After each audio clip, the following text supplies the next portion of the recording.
A black mechanic fixes a stranger's bike in 5 minutes and loses his job in 5 seconds. The stranger looked homeless, worn hoodie, muddy boots, desperate eyes. Everyone refused to help him. But Marcus Thompson saw something they did not, a man racing to say goodbye to his dying friend.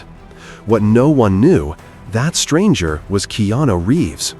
And what happened next did not just change Marcus's life, it silenced an entire industry and sparked a movement that would reach thousands. This is not just a story about a motorcycle. This is a story about what happens when you judge someone by what they wear instead of who they are. The afternoon sun hung low over Oakland, California, casting long shadows across the polished floor of Premier Motors. The garage sat on the edge of downtown, its gleaming windows and immaculate service bays designed to impress a certain kind of customer. Luxury sedans lined the entrance. European imports filled every lift. The air smelled of synthetic oil and quiet wealth. Marcus Thompson stood beneath a lifted Mercedes, his hands moving with the kind of precision that only comes from years of practice. At 34 years old, he had spent more than half his life learning the language of engines. His father had taught him that language in their cramped garage back in East Oakland before illness took him and left Marcus with nothing but a worn toolbox and the determination to build something better. 3 years he had worked at Premier Motors. 3 years of early mornings, late nights, and shifts no one else wanted. His customer satisfaction rating was the highest in the branch at 98%. He had trained 4 new mechanics, 2 of whom now held senior positions. Yet none of that seemed to change how certain people looked at him. Premier Motors had rules that were never written down. The garage served a certain kind of customer, and if someone walked through those doors who did not fit the expected profile, there were ways to make them feel unwelcome. Marcus had witnessed it countless times. He had learned to keep his head down, do his work, and collect his paycheck.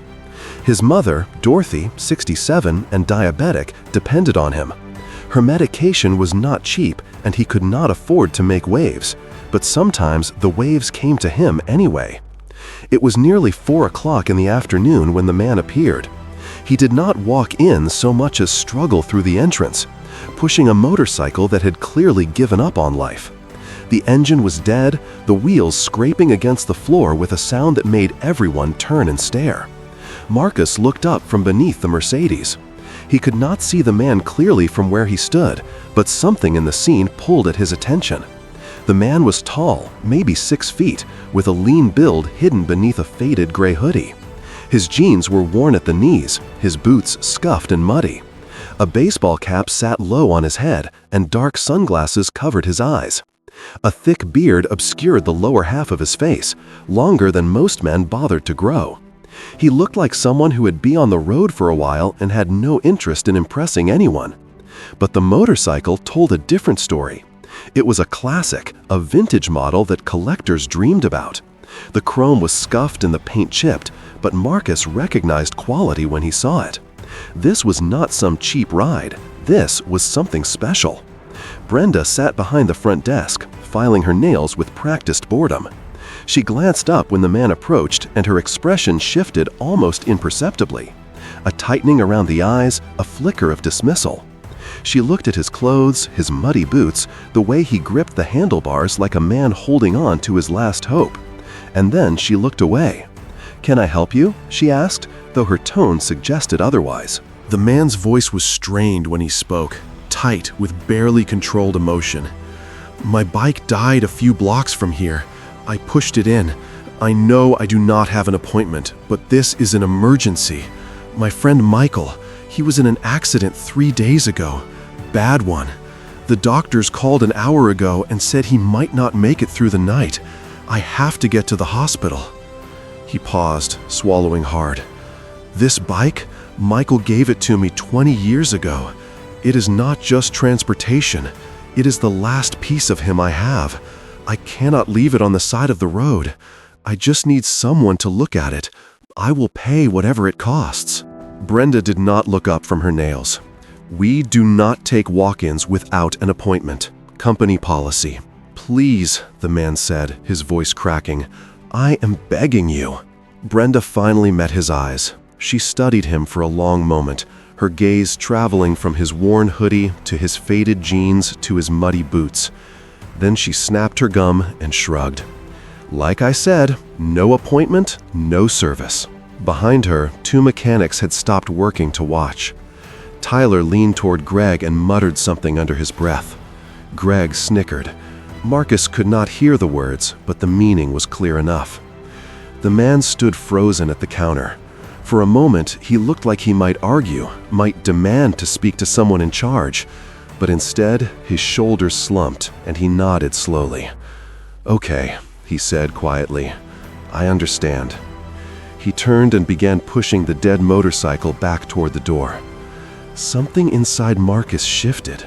He did not think about his job or his paycheck or the bills waiting at home. He did not think about the practical reasons why he should stay silent. He just moved. "Hold on," Marcus said, stepping out from beneath the Mercedes. He wiped his hands on a rag as he walked toward the front. "Let me take a look." The man stopped and turned behind his sunglasses. Marcus could not see his eyes, but he could feel the surprise radiating from him. "You do not have to do that," the man said. "I do not want to cause you any trouble."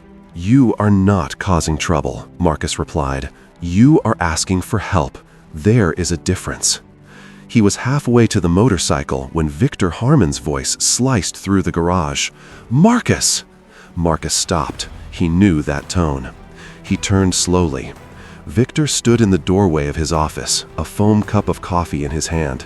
He was a big man with a thick neck and a face that seemed permanently set in disapproval. 5 years as branch manager, and Marcus had never once seen him smile. "What do you think you are doing?" Victor asked. "He needs help," Marcus said simply. "His friend is dying. I am going to see if I can fix his bike." "No, you are not." Victor walked forward, his footsteps heavy on the concrete. He stopped a few feet from Marcus, close enough that Marcus could smell the coffee on his breath. "This man does not have an appointment," Victor said, each word sharp and deliberate. "No appointment, no service. You know the rules. It is an emergency. It will only take a few minutes." Victor's eyes flicked to the man in the hoodie, and his lip curled with undisguised contempt. "Look at him. Look at how he is dressed. You think someone like that can afford our rates? You think he belongs in a place like this?" He stepped closer to Marcus, lowering his voice just enough that the words carried weight. "This garage serves a certain clientele. We do not waste time on people who wander in off the street looking like they can't rub 2 coins together." The words hung in the air, ugly and deliberate. Victor was not finished. He turned his gaze fully on Marcus, and something cold flickered in his eyes. "And you should know your place by now. Do not forget where you came from. Do not forget who gave you this job." The garage had gone silent. Every employee had stopped to watch. Marcus could feel their eyes pressing down on him like a weight. He thought about his mother, the insulin, the bills, and then he thought about his father, about the lessons learned in that cramped garage in East Oakland, about what it meant to stand for something. "I am going to help him," Marcus said quietly. Victor's face flushed red. "What did you say?" "I said I am going to help him." Marcus turned and walked toward the motorcycle. He knelt beside it, his hands already moving with practiced efficiency. He popped open the ignition panel and traced the wires, searching for the problem behind him. Victor erupted. "Marcus, if you touch that bike, you are finished. Do you hear me? You are fired." Marcus did not stop. His fingers found what they were looking for, a loose wire that had probably jarred free when the bike hit a rough patch of road. A simple fix, less than a minute with the right tools. He pulled a small screwdriver from his pocket and went to work. "That is it!" Victor shouted. "Pack your things. You are done here." The words landed like a blow. 3 years of his life gone in an instant, but his hands kept moving. He finished the repair, checked the connection twice, and stood up. The man in the hoodie was staring at him, mouth open, something like disbelief on his face. "Try it now," Marcus said. The man hesitated. He looked at Victor, then back at Marcus. "Go ahead," Marcus said gently. "It should work." The man climbed onto the motorcycle, turned the key, and pressed the ignition. The engine coughed once, sputtered, and then roared to life. The sound filled the garage, deep and powerful, drowning out everything else. The man revved the engine, and a shaky laugh escaped his lips. "You did it," he said, his voice thick. "You actually did it!" Marcus nodded. "Go, Michael is waiting." The man climbed off the bike and faced Marcus fully. For the first time, he removed his sunglasses. His eyes were dark, red-rimmed, wet with tears he was trying not to shed. "I am so sorry," he said. "I never meant for you to lose your job because of me." "This is not your fault," Marcus replied. "You came in here asking for help, and they treated you like you did not exist. That is the problem, not you." The man was silent for a moment. Then he gripped Marcus's hand and squeezed hard. "Thank you," he said. "Thank you for seeing me." Marcus reached into his pocket and pulled out a crumpled receipt. He borrowed a pen from the workbench and wrote his phone number on the back. "Here," he said, pressing it into the man's palm. "When you get a chance, let me know how Michael is doing." The man looked at the paper, then back at Marcus. Something unspoken passed between them. "I will," he said. "I promise." He tucked the paper into his pocket, climbed back onto the motorcycle, and pulled his sunglasses on. "What is your name?" he asked. "Marcus." "Marcus Thompson?" The man nodded slowly. "I will not forget that." Then he was gone, the motorcycle thundering out through the entrance and disappearing into the fading afternoon light. Marcus stood motionless for a moment, watching the empty doorway. Then he turned and walked toward his locker. No one spoke to him as he passed. Tyler looked away. Greg stared at his phone. Brenda pretended to shuffle papers. Victor had retreated to his office and slammed the door. Marcus packed his toolbox carefully, the way his father had taught him. He took his jacket from the hook, folded it under his arm, and walked toward the exit. He pushed open the front door and stepped outside. The Oakland air was cool against his skin. The sun was setting, painting the sky in shades of orange and gold.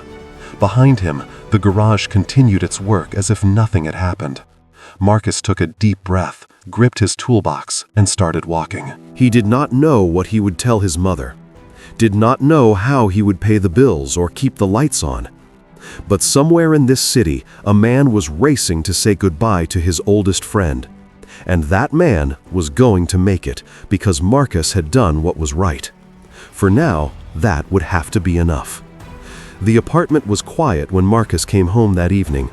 It was a small place in East Oakland, 2 bedrooms, a kitchen that had not been updated since the 80s, and windows that rattled when the trucks passed by on the street below. But it was home. It had been home for as long as Marcus could remember. His mother sat by the window in her favorite chair, knitting needles clicking softly in the fading light. Dorothy Thompson was 67 years old, her hair more silver than black now, her hands slower than they used to be, but her eyes were still sharp, and they missed nothing. She did not look up when Marcus walked in. "You are home early," she said. Marcus set his toolbox by the door. The weight of it felt heavier than usual. "Yeah," he said, "slow day." It was not a lie exactly, but it was not the truth either. That night, Marcus could not sleep. He lay in bed staring at the ceiling, listening to the distant sounds of the city. Sirens somewhere far away, a dog barking, the rumble of a train passing through. Around 2 o'clock in the morning, he gave up trying.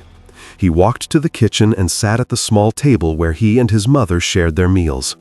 A stack of bills sat in the corner, held together by a rubber band: electric, water, his mother's medication, the rent that was due in 12 days. He picked up the stack and flipped through it slowly, calculating numbers in his head.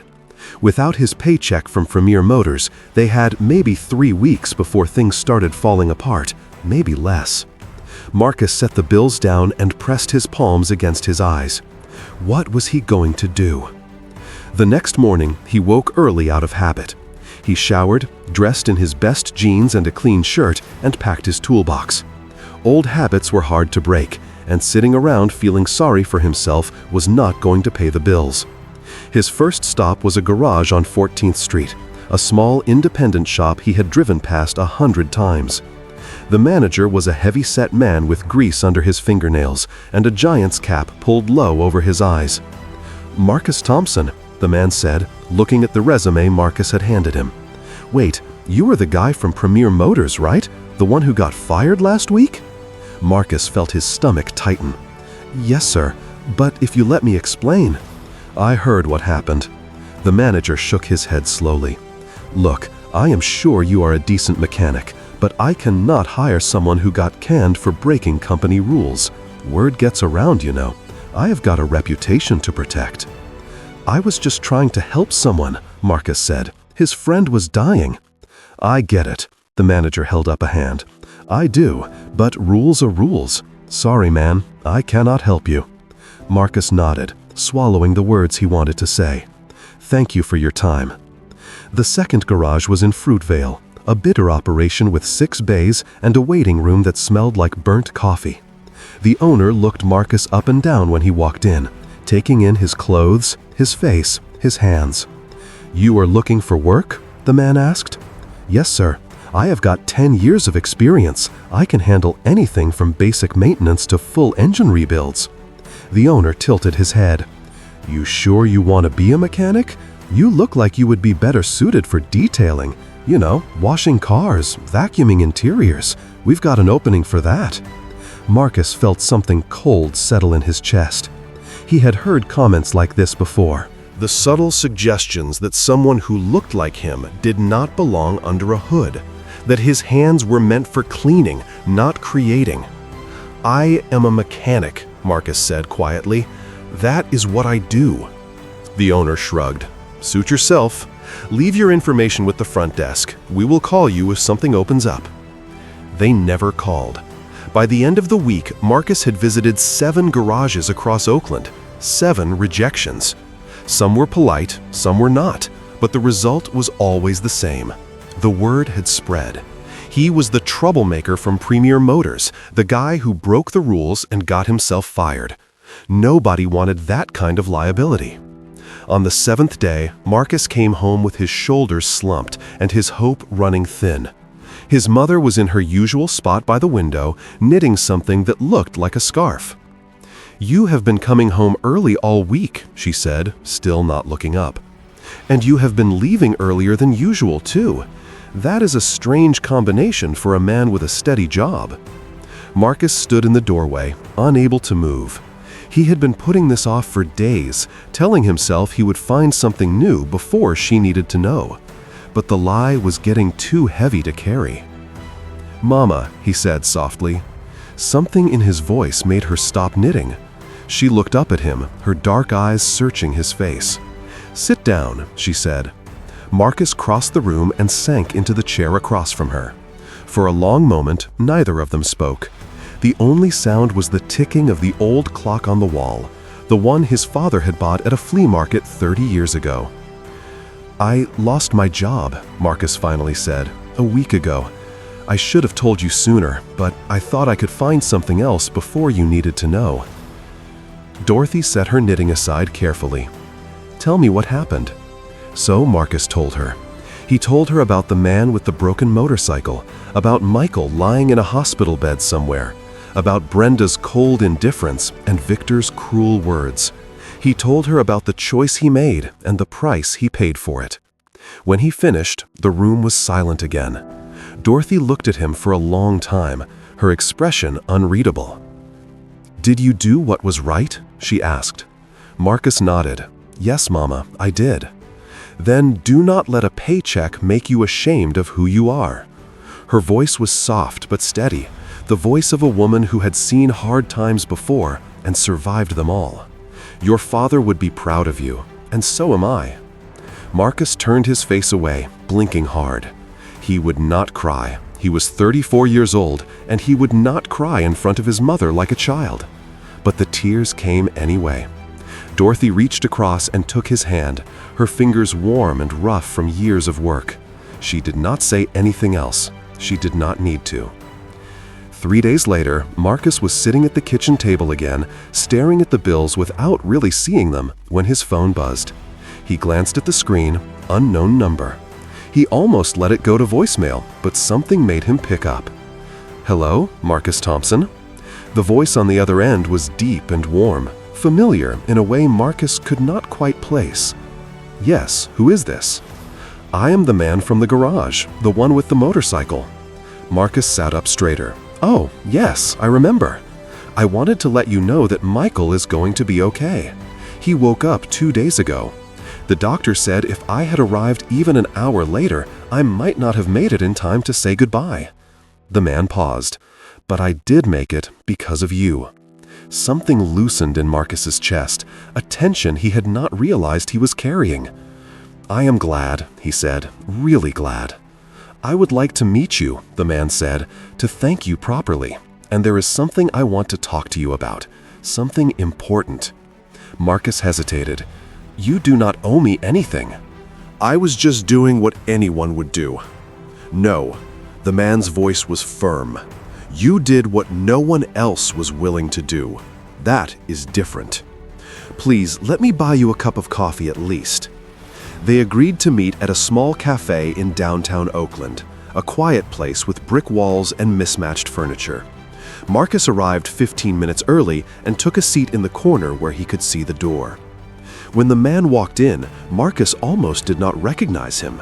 He was dressed simply as before, in a worn leather jacket, faded jeans, and boots that had seen better days. But this time, he was not wearing the baseball cap or the sunglasses. His hair fell loose around his face, and his beard had been trimmed slightly.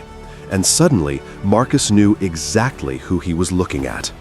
The man slid into the seat across from him, a small smile playing at the corners of his mouth. "I guess you figured it out," he said. Marcus opened his mouth, but no words came out. He closed it, tried again, and managed only a strangled sound that was somewhere between a laugh and a gasp. You are Keanu Reeves?" Keanu nodded. "Guilty as charged." "But at the garage, you were—" Marcus shook his head, struggling to process what he was seeing. "Why did you not say anything? If they had known who you were, they would have treated you completely differently." "That is exactly the problem, is it not?" Keanu leaned back in his chair, his expression thoughtful. "They would have treated me differently because of my name, my fame, my money. But you did not know any of that. You just saw a man who needed help, and you helped him. That is rare, Marcus, more rare than you might think." A waitress appeared, and Keanu ordered 2 black coffees without asking. When she left, he continued, "I like living simply. I ride my motorcycle alone. I wear regular clothes. No bodyguards, no entourage, no fuss. It is how I stay connected to who I really am underneath all the Hollywood nonsense." He smiled again, a little sadly this time. "Most people do not see me when I am dressed like that. They look right through me. Or worse, they look down on me. Just like the people at that garage. But you," Keanu said, leaning forward, "you saw me. Not the clothes, not the appearance. You saw a human being who was scared and desperate, and you treated me with dignity. You lost your job because of it. That means something." Marcus did not know what to say. His mind was still reeling from the revelation. Keanu Reeves. He had fixed Keanu Reeves's motorcycle and gotten fired for it. The absurdity of it almost made him laugh. "The bike," Marcus said suddenly. "You said Michael gave it to you." Keanu's eyes softened.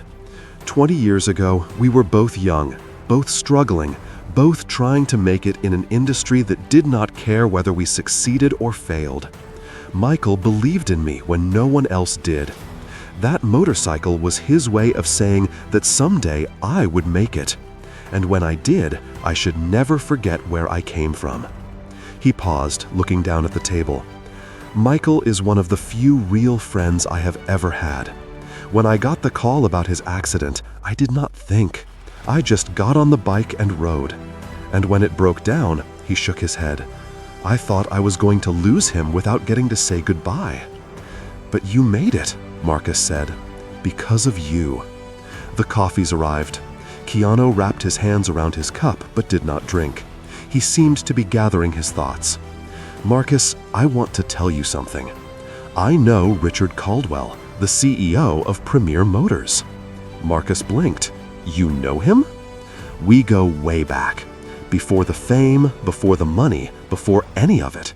Richard and I were friends when we were both just trying to survive. Keanu took a sip of his coffee. I called him yesterday, told him everything that happened at his Oakland garage. What they said to you, what they said to me, how you were treated for doing the right thing. Marcus felt his heart begin to beat faster. What did he say? He was angry, not at you, at them. Keanu reached into his jacket pocket and pulled out a small card. It was plain white with nothing on it except a name and a phone number. No logo, no title. He slid it across the table to Marcus. Richard wants to meet you. He wants to hear your side of the story directly from you. Marcus looked at the card, then back at Keanu. Why? I am just a mechanic. I got fired. What does a CEO want with me? Keanu smiled. Sometimes, Marcus, helping the right person opens doors you never knew existed. Richard is a good man.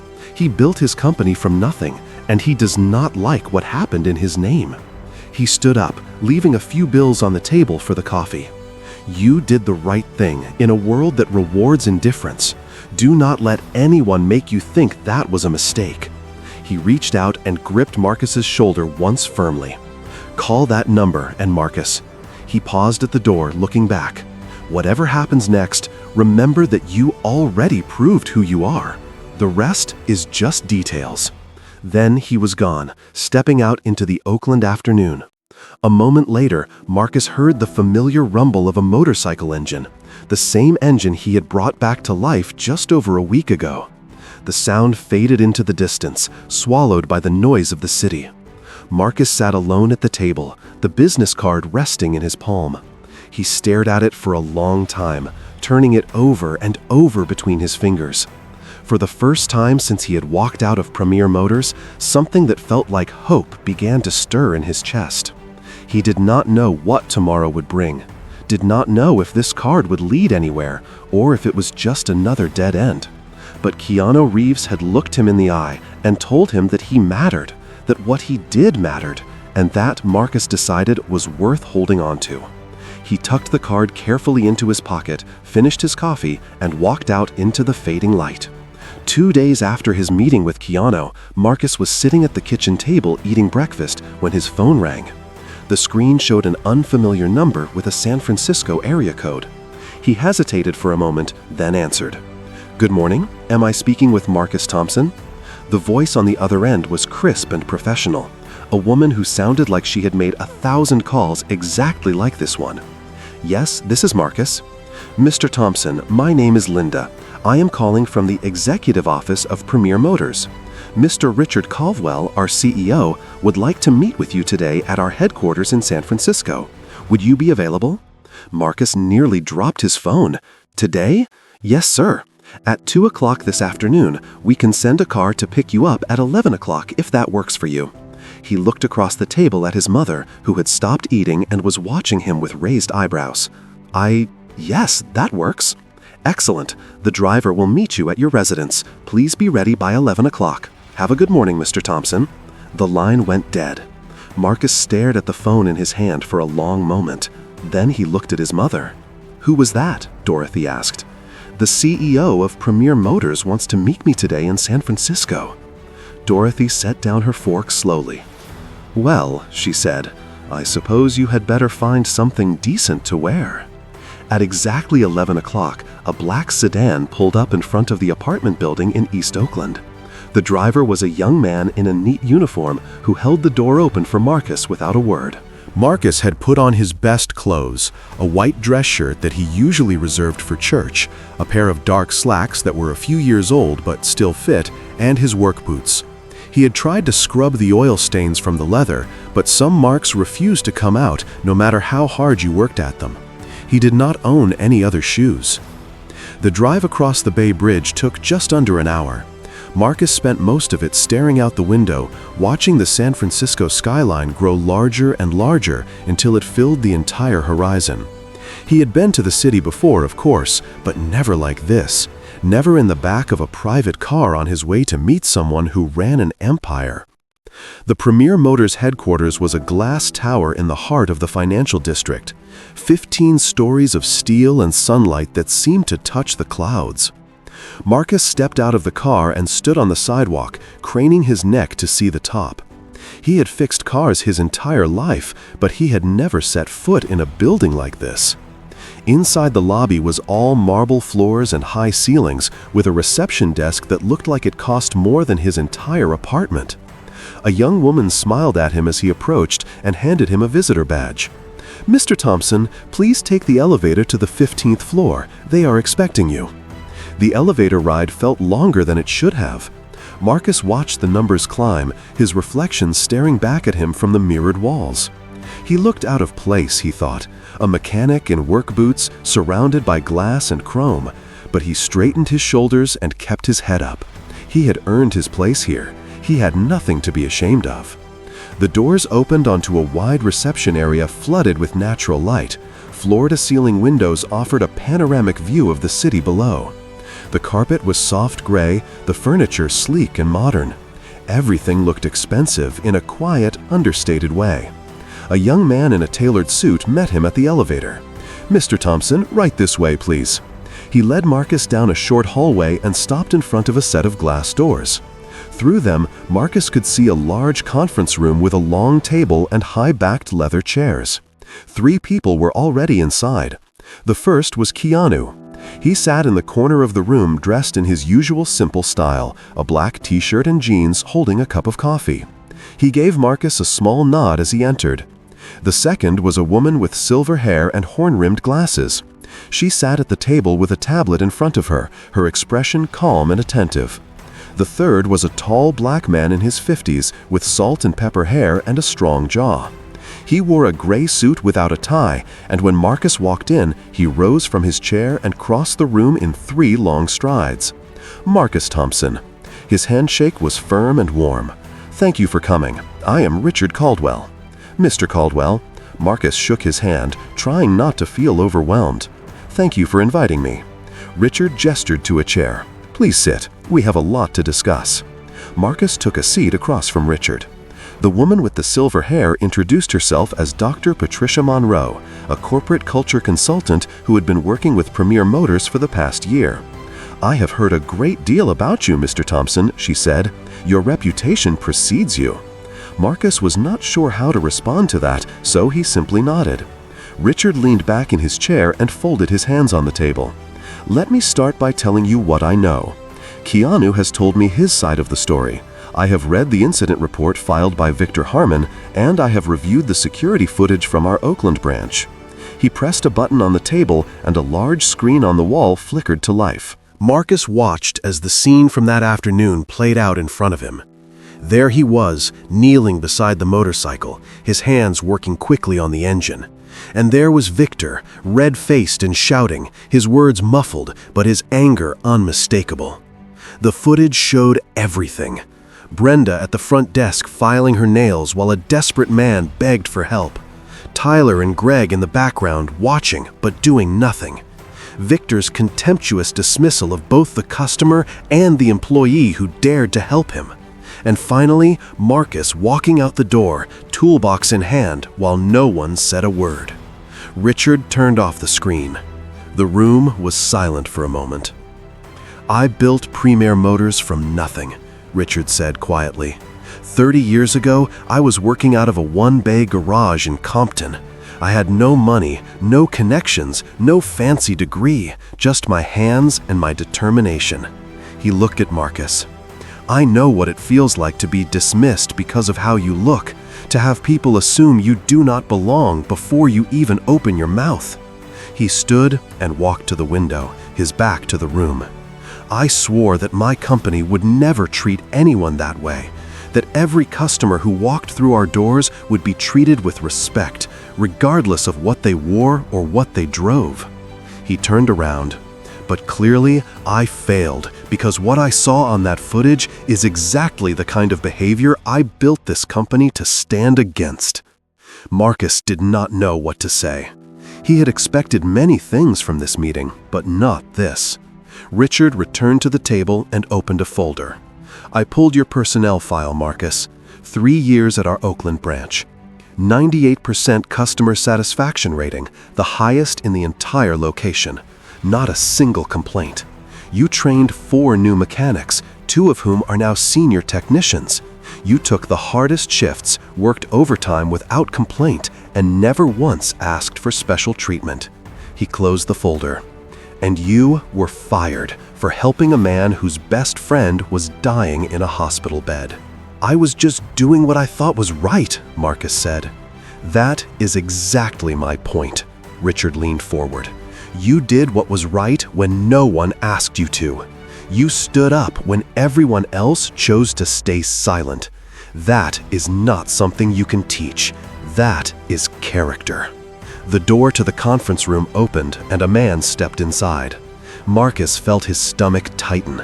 It was Victor Harmon. Victor's face went pale the moment he saw Marcus sitting at the table. His eyes darted to Richard, then to Keanu, then back to Marcus. Sweat began to bead on his forehead. You wanted to see me, Mr. Caldwell? His voice was strained, trying too hard to sound calm. Richard did not offer him a seat. Yes, Mr. Harmon.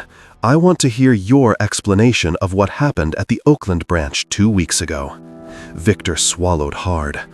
Sir, I was simply following company policy. The customer did not have an appointment, and Marcus directly disobeyed my orders. I had no choice but to terminate him. Company policy? Richard nodded slowly. I see. And which policy allows you to tell a customer that he looks like a homeless person?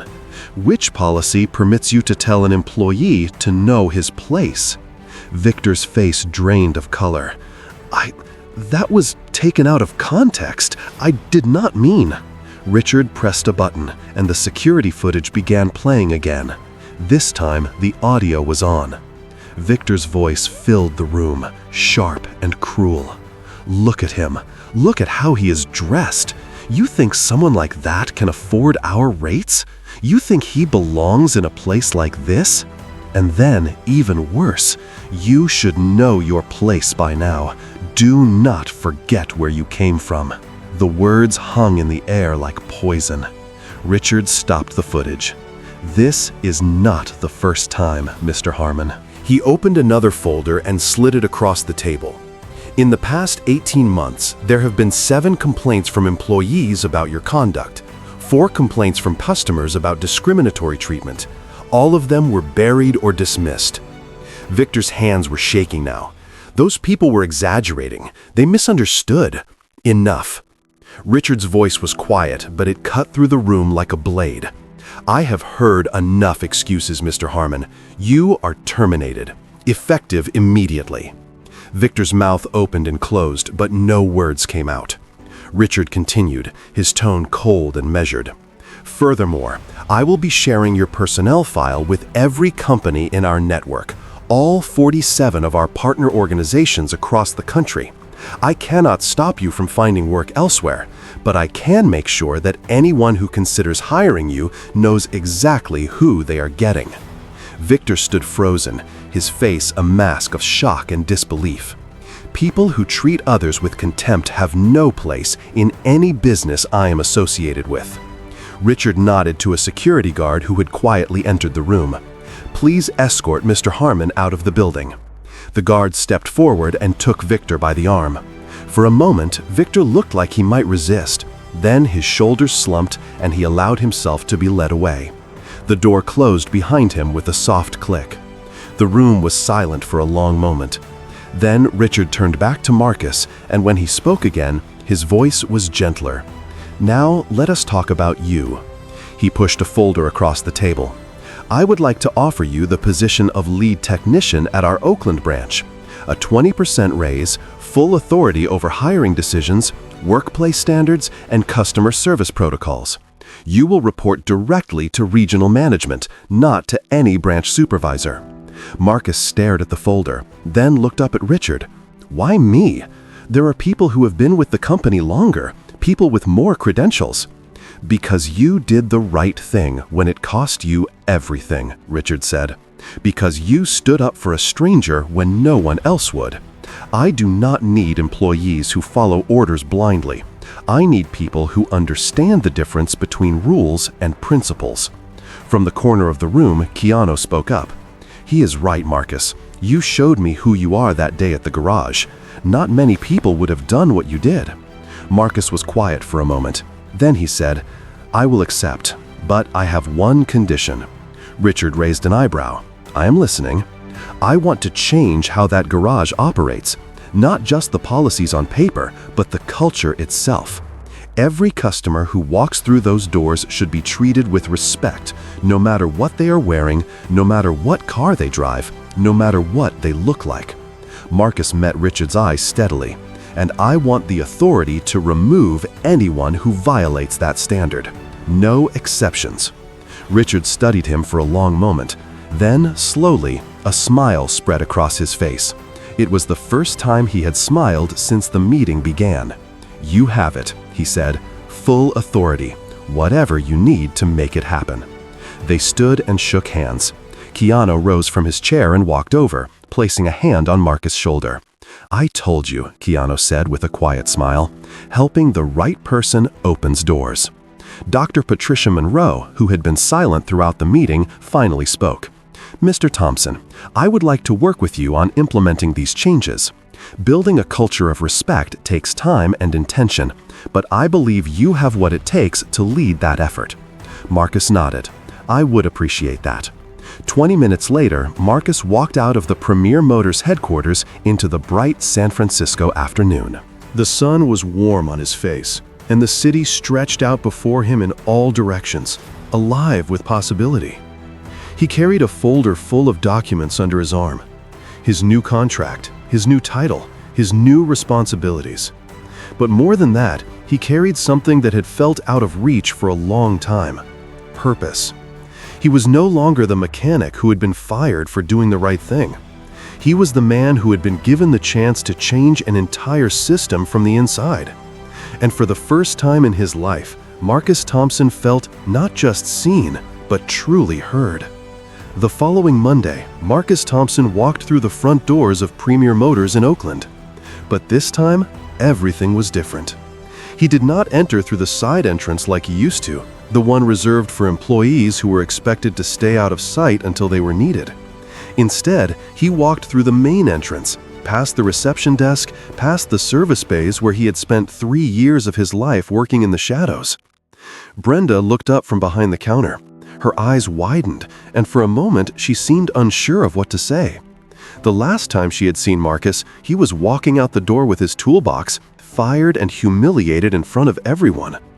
Now he was back. "Good morning, Brenda," Marcus said evenly. Good morning," she managed. He walked past her without stopping, heading toward the back of the garage where the manager's office sat. The office that had belonged to Victor Harmon until a week ago. The office that now had a new nameplate on the door. Marcus Thompson, lead technician.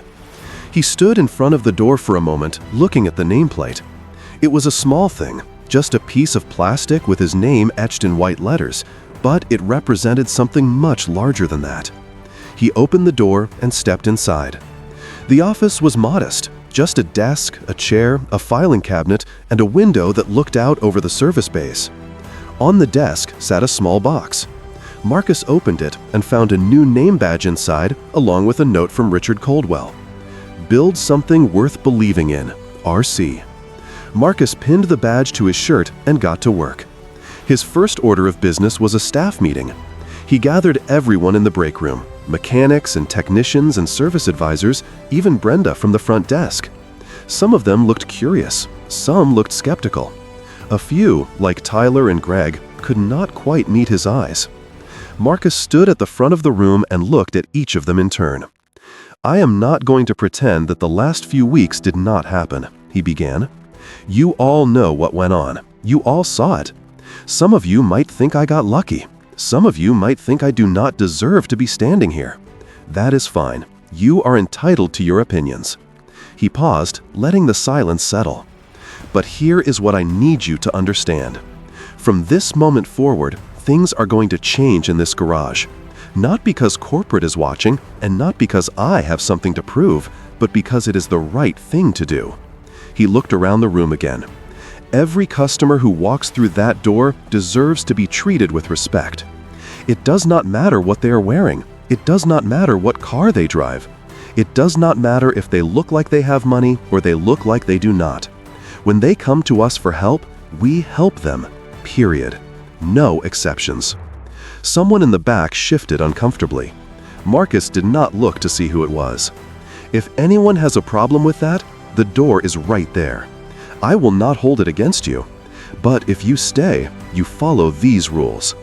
And if I catch anyone treating a customer the way I was treated or the way that man with the motorcycle was treated, you will be gone before the end of the day." He let those words hang in the air for a moment. Any questions? No one spoke.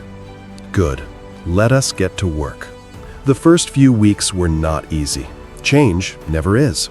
Some of the staff adapted quickly. Others resisted in small ways, rolling their eyes when Marcus was not looking, whispering among themselves when they thought he could not hear. Marcus noticed all of it, but he did not react. He knew that lecturing people about respect was not the same as showing them what respect looked like, so he led by example. One afternoon, an elderly man pulled into the garage driving a car that looked like it had not been washed in a decade. The paint was faded, the bumper was dented, and the engine made a sound like a wounded animal. The man himself was dressed in worn clothes, a faded jacket, and work pants that had seen better days. Greg glanced at Tyler and smirked. Neither of them moved to help. Marcus walked past them without a word. He approached the elderly man with a smile and extended his hand. "Good afternoon, sir. What can we do for you today?" The man looked surprised, as if he had expected to be ignored. "Well," he said slowly, "my car has been making this noise for a few weeks now. I was hoping someone could take a look at it. I do not have much money, but I can pay what I can." "Let us see what we are dealing with," Marcus said. "Why do you not have a seat in the waiting area? Can I get you some coffee while you wait?" The man's eyes widened. "Coffee? Really? Of course. How do you take it?" While the man settled into a chair with a cup of coffee, Marcus got to work on the car. It did not take long to find the problem, a loose belt that was easy enough to fix. But as he worked, the man started talking. His name was Harold. He was 73 years old, a Vietnam veteran who had served 2 tours before coming home to a country that did not always welcome him back. The car was not just transportation, it was a gift from his son who had passed away 3 years ago. "It is all I have left of him," Harold said quietly. "I know it is not much to look at, but it is everything to me." Marcus finished the repair and walked over to where Harold was sitting. "All done," he said. "It was just a loose belt. Took about 20 minutes." Harold reached for his wallet. "How much do I owe you?" Marcus shook his head. "No charge." "What? But you—" "Consider it a thank you," Marcus said, "for your service and for reminding me why I do this job." Harold stared at him for a long moment. Then his eyes grew wet and he reached out to shake Marcus's hand. "Thank you," he said, his voice thick. "Thank you for seeing me." From across the garage, Tyler and Greg watched in silence. Neither of them said a word, but something in their expressions had shifted just slightly. It was a small thing, but small things have a way of adding up. A few weeks later, Marcus was sitting alone in the garage after everyone else had gone home. The day had been long, and his body ached from hours spent under cars, but his mind was restless. He pulled out his phone and opened a blank document. For a long time, he just stared at the screen, unsure of where to begin. Then, slowly, he started to type. He wrote about the day at the garage, about the man who walked in desperate for help and was turned away because of how he looked, about choosing to do the right thing and losing his job because of it, about what it felt like to be invisible, to be dismissed, to have people look right through you as if you did not exist. He did not write to complain or to seek sympathy. He wrote because the words needed to come out. Because somewhere out there, he knew there were people who had felt the same way he had. People who had been judged before they ever had a chance to prove themselves. He finished the post around midnight and uploaded it to his personal page without much thought. Then he went home and fell asleep. When he woke up the next morning, his phone was exploding with notifications. The post had been shared over 5,000 times overnight. Comments poured in from people all over the country, mechanics and nurses and teachers and retail workers, all of them sharing their own stories of being dismissed, overlooked, or treated as less than human because of how they looked or where they came from. I thought I was the only one. This happened to me last week. Thank you for putting it into words. I cried reading this. You are not alone. Marcus sat at his kitchen table, scrolling through the messages, overwhelmed by the response. He had not expected this. He had not expected anyone to care. His phone rang. It was Keanu. "Have you seen what is happening?" Keanu asked. "I am looking at it right now," Marcus said. "I do not understand. I just wrote about what happened." "That is exactly why it resonated," Keanu said. "You told the truth. People are hungry for truth. Marcus, they are tired of being told that these things do not happen, that they are imagining it, that they should just keep their heads down and accept it." There was a pause on the line. "I have an idea," Keanu continued. "What if you turned this into something bigger, a series of stories, not just yours, but from other people who have been through the same thing, real people, real experiences? We could call it something like Behind the Lift." Marcus frowned. Behind the lift? You know, like what happens behind the scenes in a garage, the stories that people do not see, the human side of the work. Keanu's voice grew more animated. "I could help. I have connections, resources. We could produce it properly, make it something that actually reaches people." Marcus was silent for a moment, thinking. "I am not a filmmaker," he said finally. "I am a mechanic. I fix cars. I do not know anything about making videos." "You do not need to," Keanu said. "You just need to tell the stories. Let other people handle the technical stuff. Your job is to be honest. That is what you are good at." Marcus looked out the window at the Oakland morning, the light just starting to filter through the clouds. "Okay," he said, "let us do it." Within a month, Behind the Lift was born. The first episode was Marcus's own story, filmed simply in the garage where everything had happened. He sat in front of the camera and talked. No script, no rehearsal, just the truth as he had lived it. He talked about the man with the motorcycle, about Victor's cruelty, about the silence of his coworkers, about what it felt like to be fired for doing the right thing. The episode was uploaded to Premier Motors' internal network first. Every branch was required to watch it during their staff meetings. Richard Caldwell made sure of that. The response was immediate.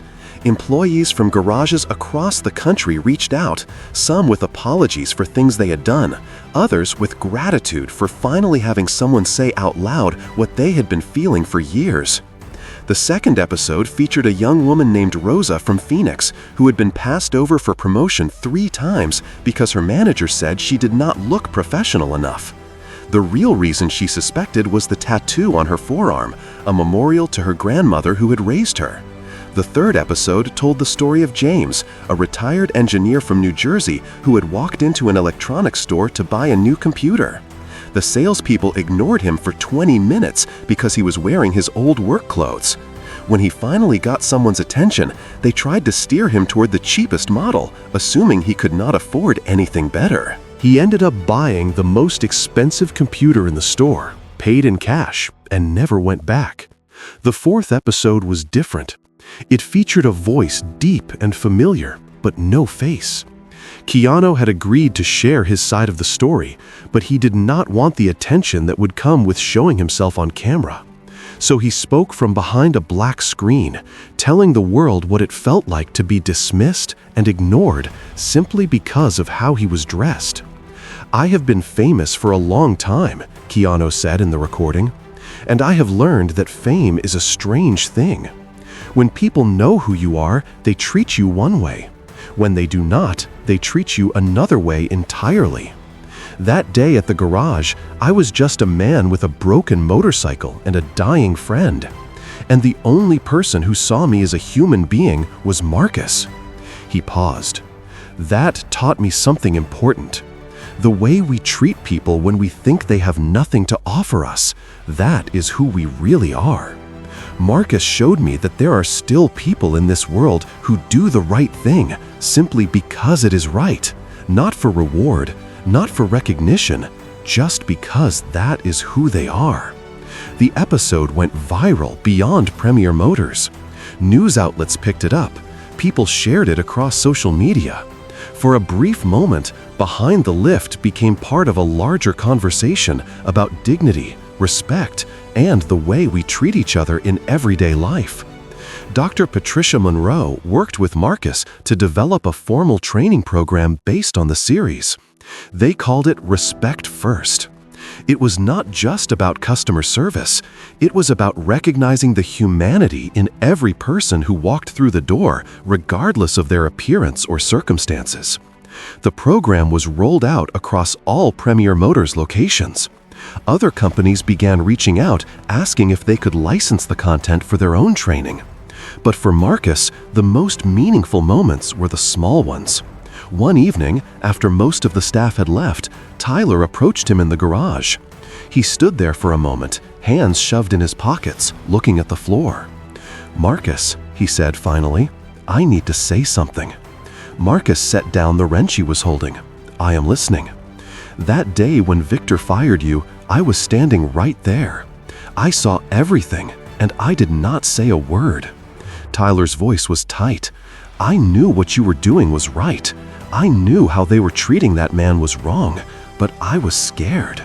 Scared of losing my job, scared of getting on Victor's bad side, scared of, I do not know everything." He looked up, meeting Marcus's eyes for the first time. "I am sorry. I should have stood up. I should have said something. I did not, and I have regretted it every day since." Marcus was quiet for a long moment. Then he nodded slowly. "I appreciate you telling me that, Tyler. I am not going to pretend it did not hurt, standing there alone while everyone watched. But you are here now. You are saying it now. That counts for something." He extended his hand. Tyler took it. "Silence is a choice," Marcus said, "but so is speaking up. You made a different choice today. That is what matters." Tyler nodded, his eyes wet. "Thank you for giving me another chance." "We all deserve another chance," Marcus said. "Just do not waste it." A few weeks later, Keanu stopped by the garage unannounced.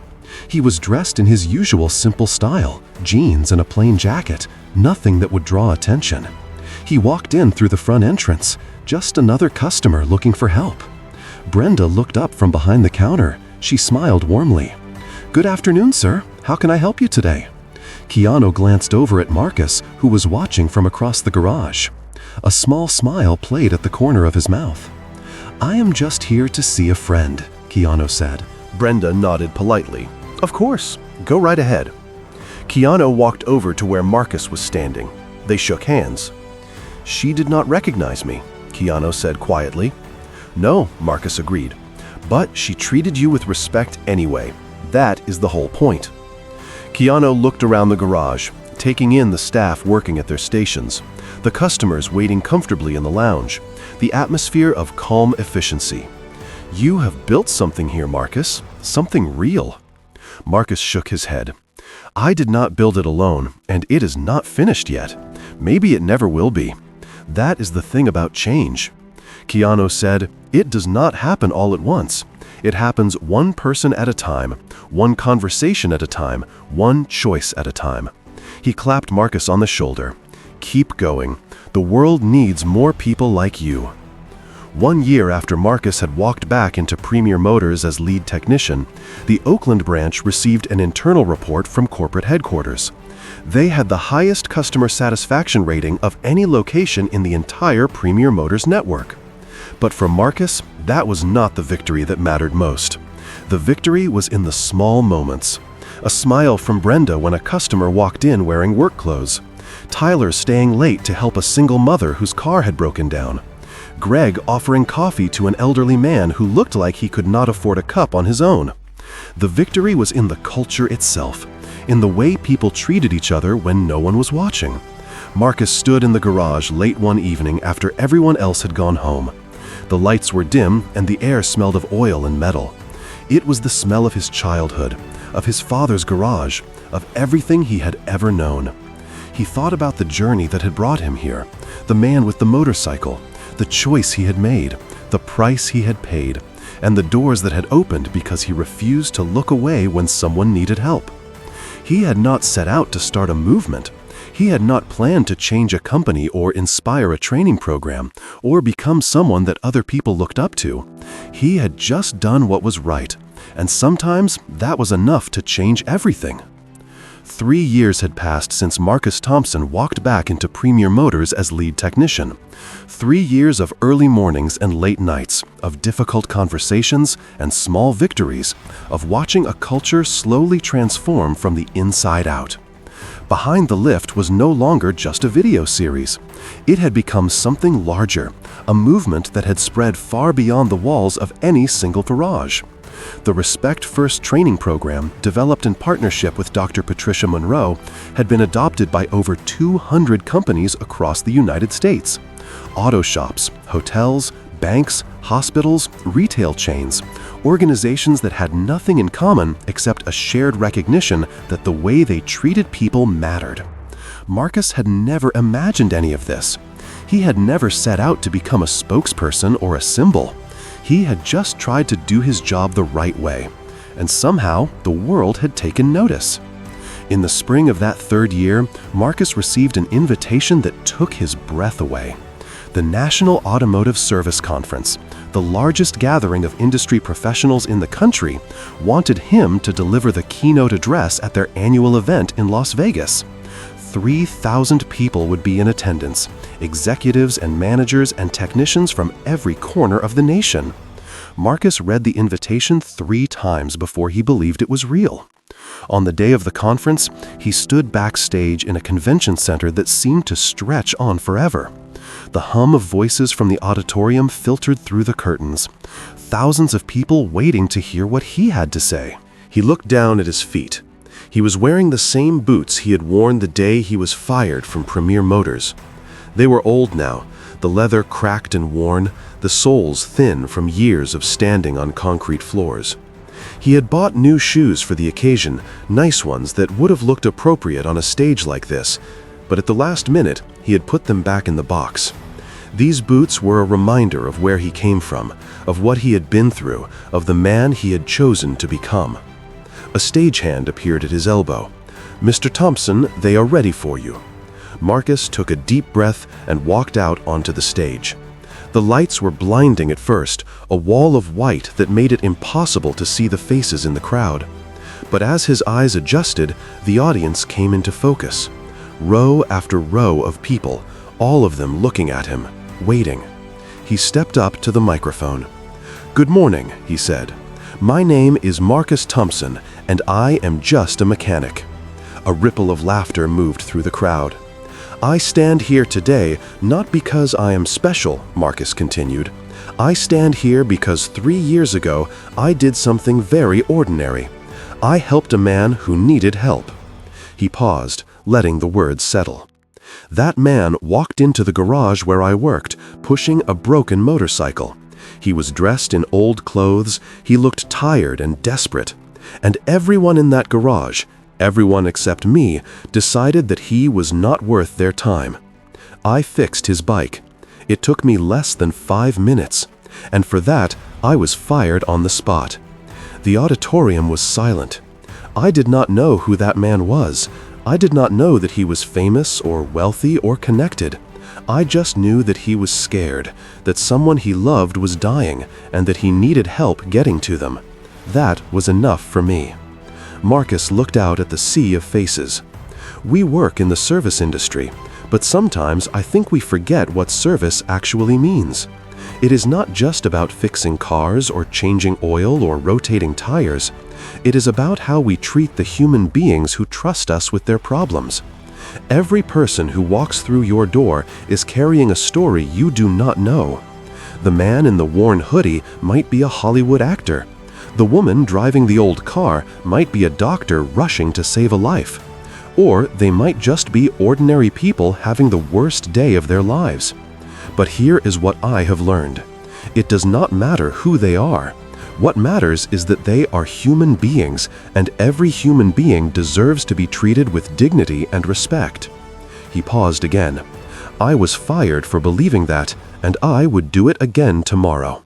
The applause started slowly, a few people at first, then more, until the entire auditorium was on its feet.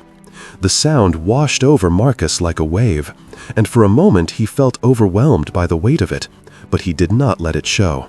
He simply nodded, said thank you, and walked off the stage. After the conference, Marcus sat in a quiet corner of the hotel lobby with Keanu and Richard Caldwell. The three of them had become unlikely friends over the past 3 years, bound together by a story that none of them had expected to live. That was quite a speech, Richard said, sipping his coffee. You had 3,000 people hanging on every word. Marcus shook his head. I just told the truth. That is all I know how to do. Keanu smiled. That is exactly why it worked. They sat in comfortable silence for a moment. Then Marcus spoke again. I have been thinking about something, he said, for a while now. Richard raised an eyebrow. I am listening. I want to open my own garage.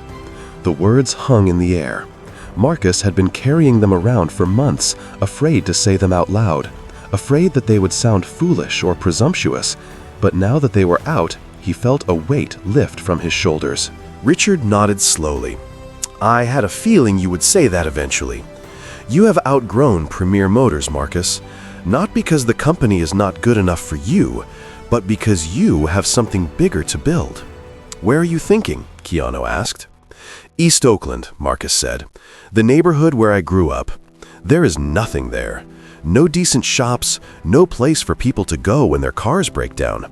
Just a lot of folks who get taken advantage of because they do not have options. He looked at both of them. I want to change that. I want to build a place where everyone is welcome, regardless of what they look like or how much money they have. And I want to train young people from the neighborhood, kids who do not have opportunities, who get told they are not good enough, give them a chance to learn a trade and build a future. Keanu leaned forward. I want to invest, he said, not as a business deal, as a believer. What you are describing is exactly the kind of thing the world needs more of. Richard nodded. Premier Motors has a community development fund. I can arrange a low-interest loan to help with startup costs. Consider it our way of paying forward what you have done for us. Marcus felt something catch in his throat. I do not know what to say. Say yes, Keanu replied, and then get to work. 6 months later, on a bright Saturday morning in October, Thompson's garage opened its doors in East Oakland. The building was modest, a converted warehouse with 4 service bays, a small waiting area, and an office in the back. The walls were freshly painted, the equipment was second-hand but functional, and the floors still smelled of fresh concrete. But it was the sign above the entrance that drew the most attention. Large black letters against a white background, visible from half a block away. Thompson's Garage. We fix cars. We respect people. Marcus had painted that sign himself late one night when the building was empty and quiet. It had taken him 3 tries to get the letters straight, but he had refused to let anyone else do it. This was his garage, his dream, his message to the world. It had to come from his own hands. On opening day, hundreds of people showed up. Neighbors from the surrounding blocks, former customers from Premier Motors, colleagues who had watched Marcus transform from a quiet mechanic into something much more. News cameras lined the sidewalk. A local radio station broadcast live from the parking lot. Dorothy Thompson sat in a folding chair near the front entrance, a place of honor that Marcus had insisted on.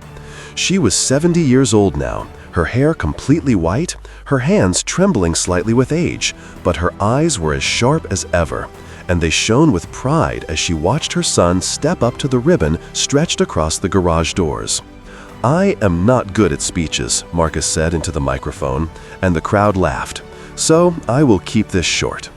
This garage is not just a business. It is a promise.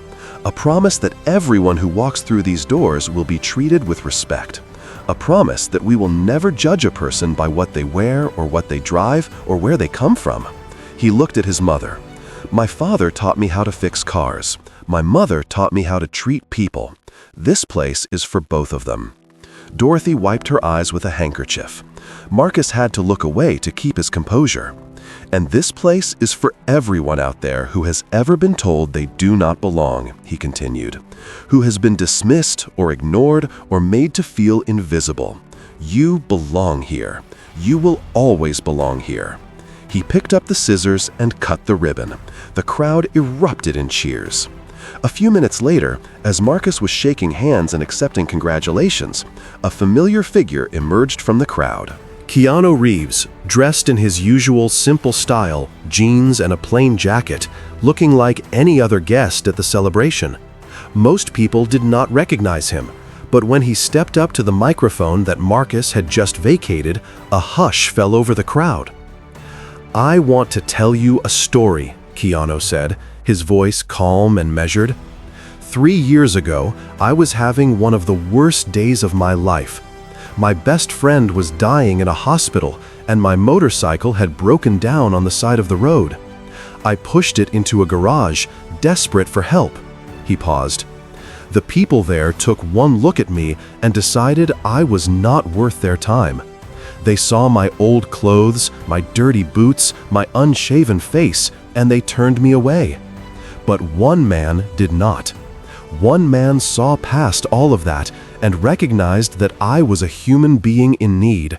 He fixed my bike, lost his job for it, and never asked for anything in return."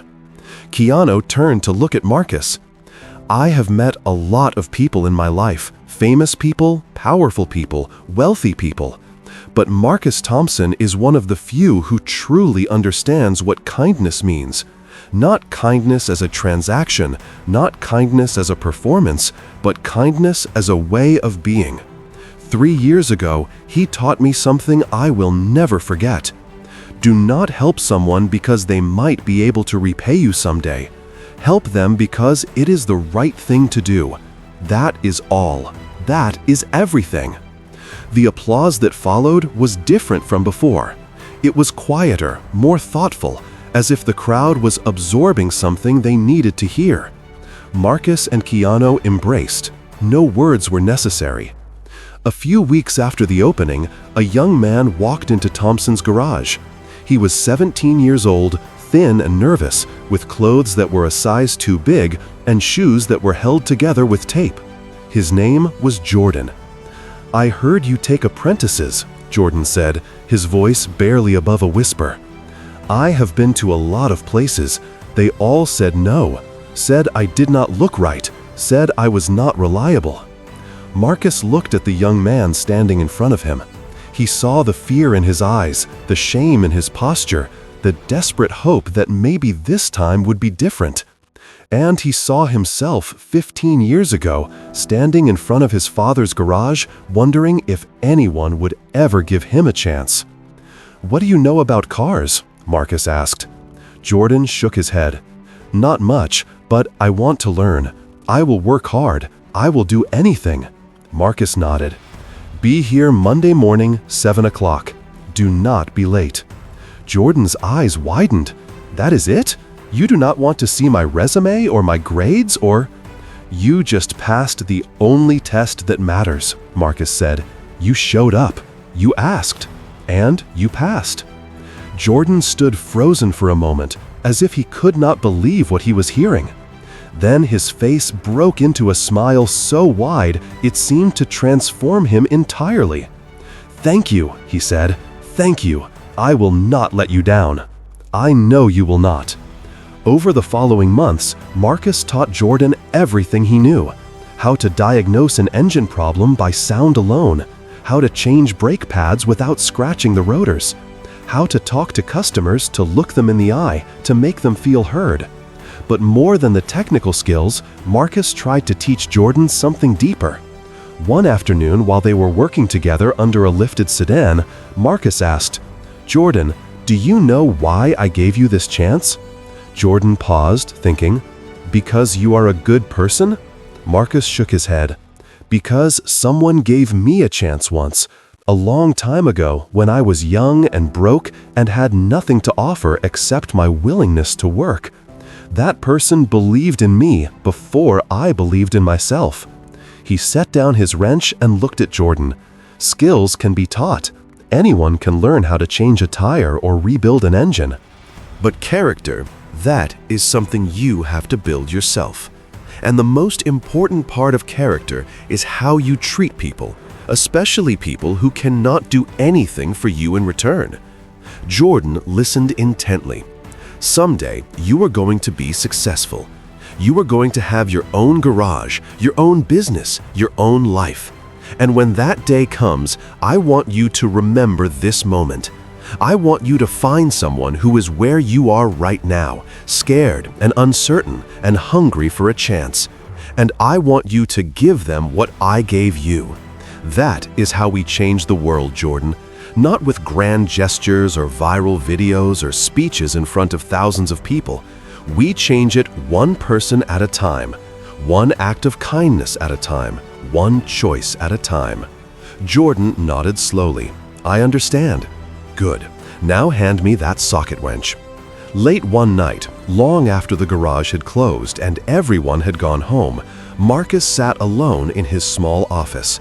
The only light came from a desk lamp, casting a warm glow over the cluttered workspace. On the wall behind him hung a photograph. It was old and slightly faded. A black and white image of a young man standing next to a car, his face smeared with grease, his smile wide and proud. Marcus's father, taken 40 years ago in a small garage in East Oakland, not far from where Marcus sat now. Marcus looked at the photograph for a long time.